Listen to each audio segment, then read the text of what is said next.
이 아침 우리에게 주시는 하나님의 말씀 욥기서 2장입니다. 제 2장. 또 하루는 하나님의 아들들이 와서 여호와 앞에 서고 사탄들도 그들 가운데 와서 여호와 앞에 서니 여호와께서 사탄에게 이르시되 네가 어디서 왔느냐? 사탄이 여호와께 대답하여 이르되 땅을 두루돌아 여기저기 다녀왔나이다. 여호와께서 사탄에게 이르시되 네가 내 종 욥을 주의하여 보았느냐? 그와 같이 온전하고 정직하여 하나님을 경외하며 악에서 떠난 자가 세상에 없느니라. 네가 나를 충동하여 까닭없이 그를 치게 하였어도 그가 여전히 자기의 온전함을 굳게 지켰느니라. 사탄이 여호와께 대답하여 이르되 가죽으로 가죽을 받고 사람이 그의 모든 소유물로 자기의 생명을 바꾸온지라. 이제 주의 손을 펴서 그의 뼈와 살을 치소서. 그리하시면 틀림없이 주를 향하여 욕하지 않겠나이까? 여호와께서 사탄에게 이르시되 내가 그를 네 손에 맡기노라. 다만 그의 생명은 해하지 말지니라. 사탄이 이에 여호와 앞에서 물러가서 욥을 쳐서 그의 발바닥에서 정수리까지 종기가 나게 한지라. 욥이 제 가운데 앉아서 질그릇 조각을 가져다가 몸을 긁고 있더니 그의 아내가 그에게 이르되 당신이 그래도 자기의 온전함을 굳게 지키느냐? 하나님을 욕하고 죽으라. 그대의 말이 한 어리석은 여자의 말 같도다.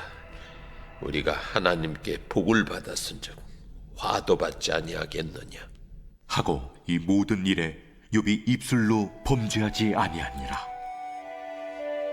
그때 욥의 친구 세 사람이 이 모든 재앙이 그에게 내렸다 함을 듣고 각각 자기 지역에서부터 이르렀으니 곧 대만 사람 엘리바스와 수아 사람 빌닷과 나아마 사람 소발이라. 그들이 욥을 위문하고 위로하려 하여 서로 약속하고 오더니 눈을 들어 멀리 보매 그가 욥인 줄 알기 어렵게 되었으므로 그들이 일제히 소리질러 울며 각각 자기의 겉옷을 찢고 하늘을 향하여 티끌을 날려 자기 머리에 뿌리 밤낮 7일 동안 그와 함께 땅에 앉았으나 욥의 고통이 심함을 보므로 그에게 한마디도 말하는 자가 없었더라. 아멘. 자, 오늘 욥기 2장을 이제 또 시작을 하게 됩니다. 욥기서라는 것은 우리에게 하나님을 믿는 이유에 대해서 질문하는 책이다. 욥은 계속해서 이 사단이나 또 여러 가지 기타 상황들을 통해서 우리에게 질문을 하게 합니다. 이래도 믿겠느냐? 또 믿음의 근본적인 이유가 어디에 있는가? 그래서 여러분들은 욥기서를 읽으면서 이런 질문을 하셔야지 돼요. 나는 왜 예수 그리스도를 믿고 있는가라고 하는 것이죠. 이게 본질적인 이유가 어디에 있는가?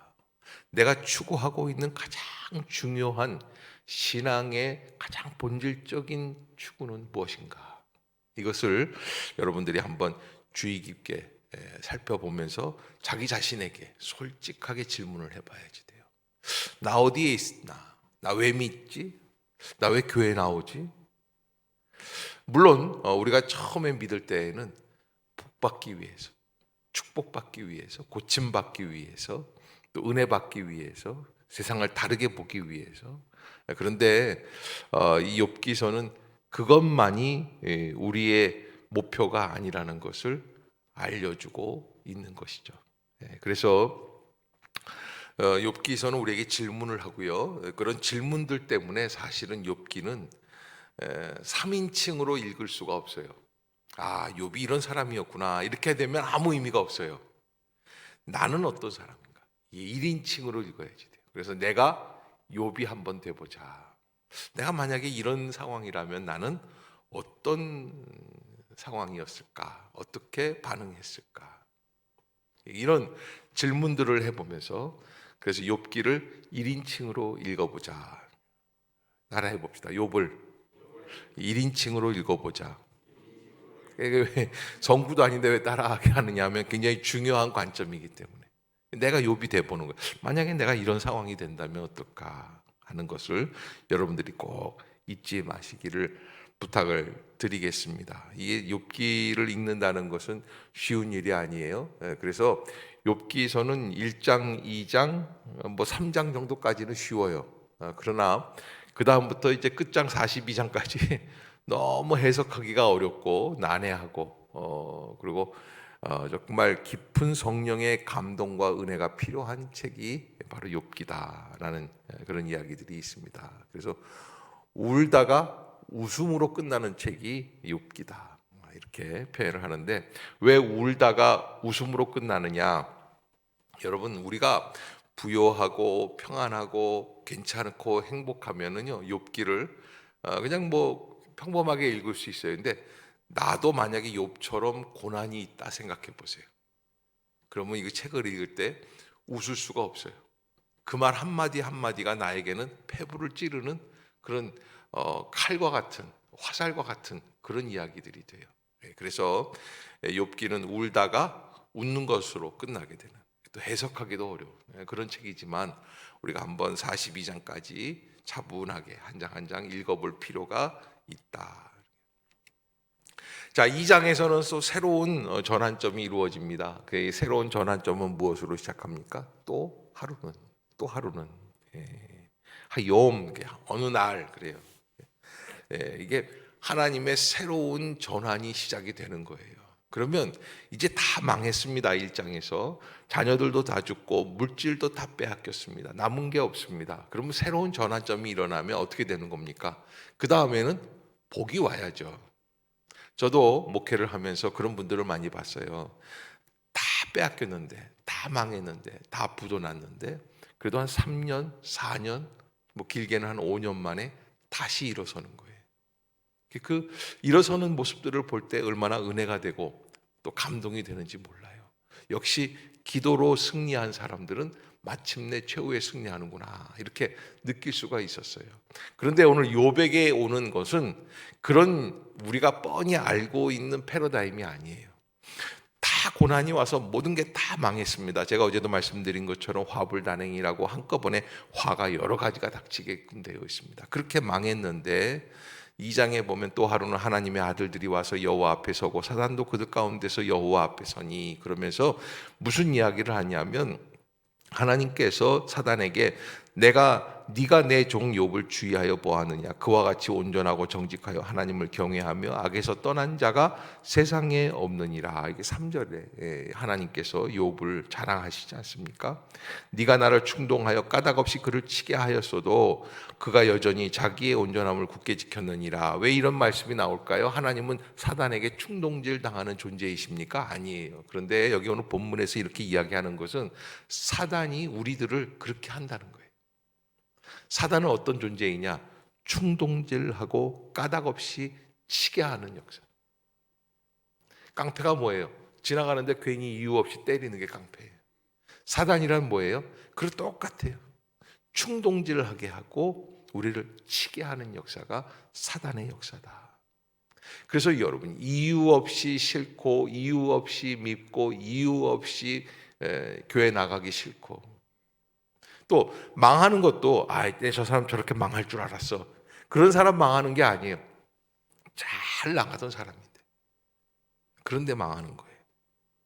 이런 충동질하여 까닭없이 그를 치게 하였어도 그가 여전히 자기의 온전함을 굳게 지켰느니라. 이게 믿음이라는 이 믿음의 기본 단계, 이게 흔들어도 흔들리지 않고 여전히 자기의 온전함을 굳게 지켰다. 이 정도 신앙도 굉장히 어렵습니다. 그런데 사단이 얘기를 합니다. 4절에 사단이 여호와께 대답하여 이르되 가죽으로 가죽을 받고 오니 사람이 그의 모든 소유물로 자기의 생명을 받고 올지라. 옛날 사막의 베두인이라고 하는 뭐 여행자들한테 뭐 물도 팔고 밥도 팔고 그다음에 이렇게 짐승들도 물물 교환하고 그랬던 사람들인데 사막에서 양치는 사람들입니다. 이 베두인 족속들이라고 하는데, 이 베두인들이 뭐라 그러냐면 가죽으로 가죽을 바꿔야 된다. 이게 무슨 얘기냐면 가죽을 바꿀 때 예를 들어서 고양이 가죽하고 호랑이 가죽하고 똑같아요? 그건 있을 수가 없죠. 고양이 가죽은 수두룩 빽빽입니다. 그런데 호랑이 가죽은 뭐 1년에 한 번 볼까 말까. 그러니까 똑같은 얘기로 서로 비슷한 것끼리 거래를 해야지 된다. 무슨 얘기냐면 욥을 쳤지만 그러나 욥의 진짜 중요한 건 뭐라는 거예요? 생명이라는 거예요. 그걸 안 쳤기 때문에 욥은 하나님을 부인하지 않는 거예요. 하나님을 배신하지 않는 거예요. 가죽으로 가죽을 받고 오니 사람이 그의 모든 소유물로 자기의 생명을 받고 올지라. 무슨 얘기냐면 욥은 아직도 건강하고 남아있는 그 삶에 생명이 있기 때문에 소망이 있어서 하나님을 부인하지 않는 것입니다. 그래서 5절에 이제 주의 손을 펴서 그의 뼈와 살을 찢어서 그리 하시면 틀림없이 주를 향하여 욕하지 않겠나이까. 야, 여기까지 가는 거예요. 그러니까 이게 마귀의 역사, 세상의 어둠의 권세, 저주의 역사들은 어디까지 갑니까? 끝까지 가는 거예요. 항상 모든 악한 역사가 시작이 되면 끝까지 간다라는 생각을 하고 어떻게 해야지 돼요? 멈출 줄 알아야 돼요. 지혜를 가져야지 돼요. 분별이 있어야 돼요. 마음속에 악한 생각이 들어오면 어떻게 돼요? 어디까지 간다? 나를 데리고 끝까지 가는 거예요. 땅속까지 가요. 그러기에 절대 조심해야지 되고, 마음을 문득 어느 날 봤는데 자고 있는 남편 얼굴이 미워. 그리고 밉기 시작하면 어디까지 간다 그랬어요? 끝까지 가요. 그래서 가평 폭포에서 죽인 거예요. 무슨 얘기인지 도대체 잘 모르시나 봐요, 좀. 네이버에 가평 폭포 한번 해보세요, 한번. 기가 막힌 얘기 아니에요. 자, 그래서 사람이라고 하는 존재는 이 악의 역사를 알아야지 되고, 우리가 이 악의 역사를 어떻게 해서 마음속에 품게 되냐면, 우리 중에는 일부러 나쁜 마음, 나쁜 감정, 가평에서 자기 남편 죽인 사람들처럼 나쁜 감정을 가지고 나쁜 의도를 가지고 접근하는 사람은 아무도 없어요. 우린 다 그래도 새벽 기도를 지키는 사람이에요. 보통 사람들이 아니에요. 그러니까 은혜로운 사람들, 여러분들이 우리 교회의 가장 최전선에 있는 특공대들이에요. 그런데 그런 분들이 악한 생각을 일부러 가질 필요는 없죠. 그러나 어디서도 분노가 오냐면 의롭다고 생각하는 데서, 판단하고 정죄하는 것에서, 거기에서부터도 악의 역사가 오는 거예요. 그 사람 잘못했는데 왜 네가 난리야? 그 사람은 그 사람이고 너는 너고. 아멘. 내가 그래서 뭐라 그래요? 너나 잘하세요. 나나 잘하는. 그러니까 여러분, 우리가 의의를 가질 때, 분노를 가질 때, 남을 판단하려고 할 때 중요한 것은 나는 하나님 앞에서 어떤 존재인가. 전폭적으로 자기를 전방위에서, 동서남부 공중 땅 밑에서 자기를 볼 수 있어야지 돼. 그러면 비교해보면 나나 그 사람이나 똑같아요. 뭐 숫자는 다르지. 옛날 춘추전국 시대 때 뭐 진나라 노나라 뭐 막 전쟁을 하는 거예요. 그 전쟁을 하는데 전쟁이 너무 심하니까 도망가는 군사들이 생겨요. 그래서 도망을 가는데 저 100m 저쪽 뒤에 앞에서 막 먼저 도망간 놈이 있어요. 그런데 그냥 너무 비겁하게 보이는 거예요. 그 사람을 따라 도망가던 50m 뒤에 있는 사람이 저런 나쁜 놈 같은, 자기는 뒤에 간다고 그 사람을 판단할 수가 있느니 그걸 보고 50보 100보라고 그러잖아요. 그놈이 그 밥에 그 나물이에요. 같은 공동체 안에 있으면 우리 다 서로 비슷해요. 그래서 가족이나 같은 공동체 안에 있는 사람들은 웬만해서는 판단해서는 내 욕하는 거예요. 내 얼굴에 내가 침 뱉는 거예요. 아멘. 그거를 깨달아야지 돼. 아무튼 그렇게 해서 끝까지 간다는 거, 마귀는 끝까지 가요. 그러기에 우리가 하나님 앞에서 조심해야지 된다. 나의 마음, 나의 감정, 특별히 이 마귀가 갖고 노는 것 중에 한 가지가 나의 감정입니다. 사랑의 감정도 있지만 분노의 감정도 있고, 교회에서 바람피다 걸린 분들이 있어요. 저도 한 2번 정도 그런 분들 면담을 한 적이 있습니다. 면담했는데 그분들이 다 그렇게 얘기를 해요. 목사님, 예수님이 사랑하라고 그러셨잖아요. 그런데 이 사랑이라는 말이 그 바람 피는 사랑하고 같아요? 그거 아니죠. 그런데 바람 필 때 그 사랑이라고 생각을 하는 거예요. 그러니까 여러분, 이 사람이 화를 내더라니까 나 사랑의 마음으로 한 거라고. 이게 있을 수 없는 일인데 그래요.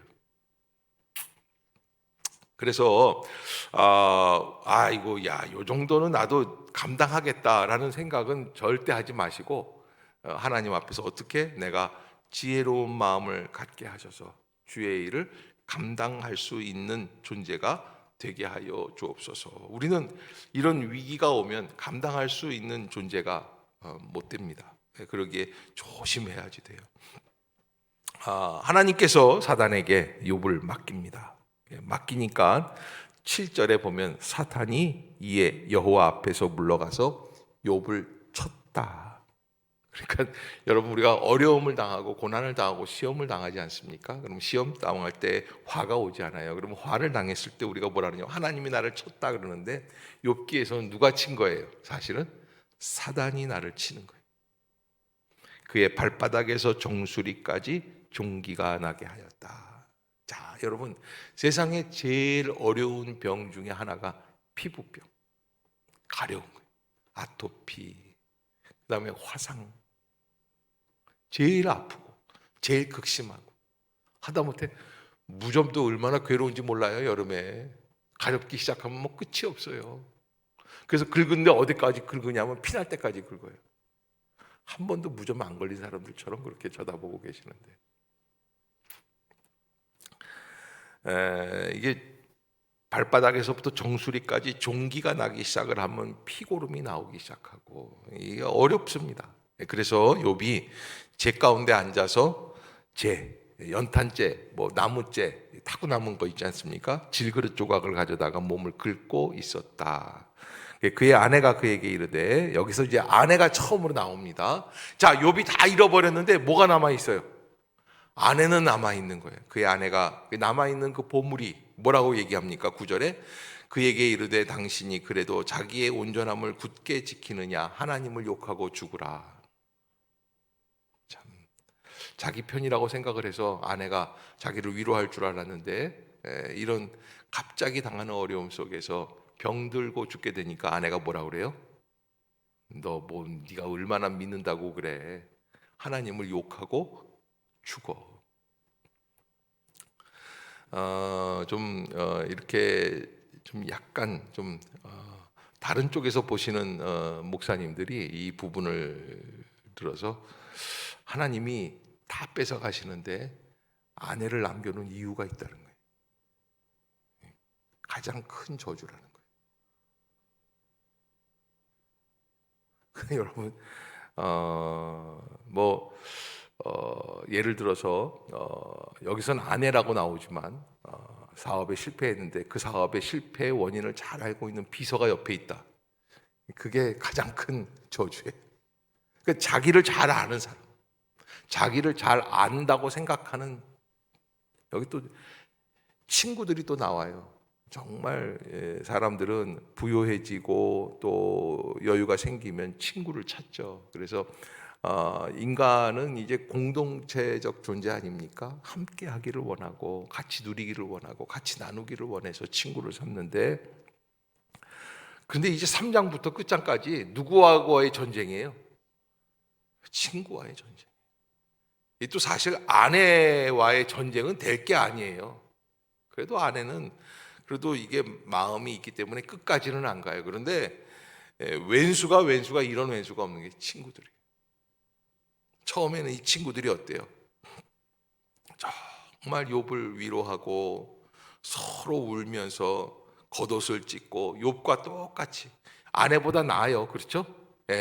그러나 7일 동안 그와 함께 금식하면서 함께 앉아 있어요. 밤낮.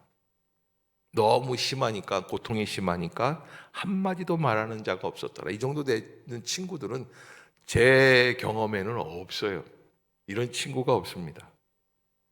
그런데 이제 3장부터 욥이 자기의 신세 한탄을 하기 시작을 할 때 친구들이 독이 됩니다. 그래서 여러분, 이 세상에 있는 나의 주변에 있는 모든 사물들에 대해서 내가 어떤 마음을 가지고 볼 수 있는가, 이 지혜를 가져라.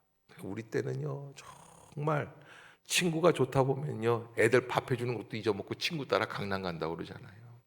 뭐 대단한 일이나 있는 것처럼 말이죠. 누가 어느 집이 어느 남편이 뭐 마누라를 팼대 그러면 그 집에 다 모여가지고 남편 성토 대회를 그냥 막,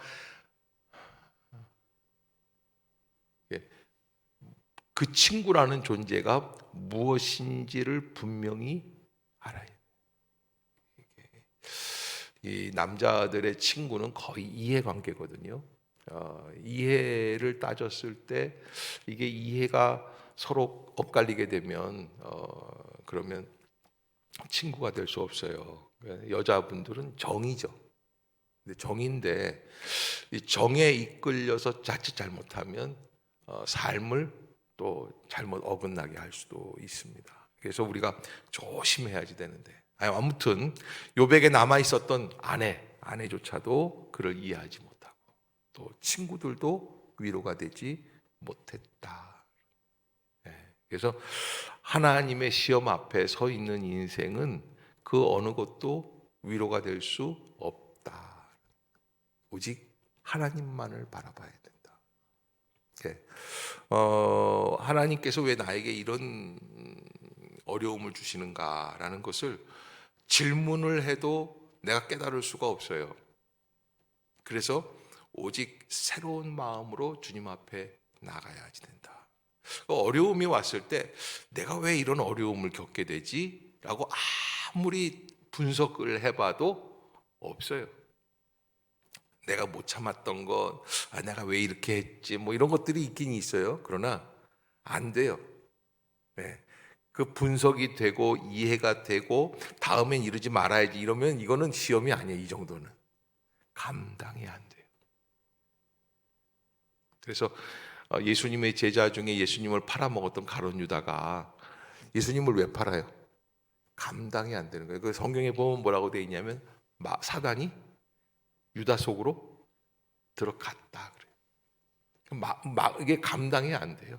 그 생각이란 3년 반이나 함께 동고동락하며 주님을 따라다녔던 그 유다도 마귀가 한번 그 속으로 쑥 들어가니까, 이게 마귀가 쳤는데도 욥이 이 정도인데 마귀가 그 속으로 들어가 버리면 어떻게 되는 거예요? 감당이 안 된다. 그래서 모든 인간의 그 어려움들 또 느낌들 감정들 앞에서 나는 이 정도는 감당할 수 있어라고 자신 있게 생각하는 것 자체가 어리석은 일이에요. 옛날에 저 설악산 흔들바위 이런 데 가보면은 바위 끝에 서가지고 자기 용기를 이렇게 나 이 정도, 여기 수학여행 가면 꼭 그런 애들이 있잖아요. 그러다 떨어져요, 안 떨어져요? 그러다 떨어지는 거예요. 그래서 그 제일 지혜롭지 못한 미련한 일들이다.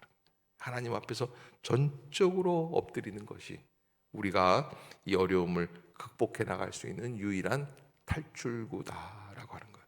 그리고 저 사람이 나한테 잘못해서 내가 고난을 당해도 사실은 하나님은 누구를 깨닫기를 원하시는 거예요? 나 자신을 깨닫기를 원하신다. 여러분들이 꼭 잊지 마시고 신앙생활 속에서 자기를 되돌아볼 수 있는 복된 심령들이 되시기를 주의 이름으로 축복합니다. 기도하겠습니다. 사랑의 하나님, 새날을 열어주심을 감사합니다. 우리에게 주신 이욥기서를 통하여서 우리가 삶의 지혜를 얻기를 원하고, 우리에게 다가오고 있는 어려움, 힘든 일들, 고난의 역사들 어떻게 감당해야 하는지 우리가 한 번 더 그 모습과 자세와 태도를 배울 수 있는 시간들이 되게 해 주옵소서. 사단은 욥을 재산을 뺏어가고 자녀를 뺏어갔지만 거기에서 멈추지 않고 건강까지도 빼앗아갑니다. 하나님, 우리를 충동질하여 쳐서 넘어뜨리려고 하는 마귀의 역사에서 우리를 건져 주시옵소서. 우리를 보호하여 주시옵소서. 오직 예수 그리스도의 보혈의 권세 안에, 십자가의 그늘 안에 거할 수 있게 하여 주시옵소서.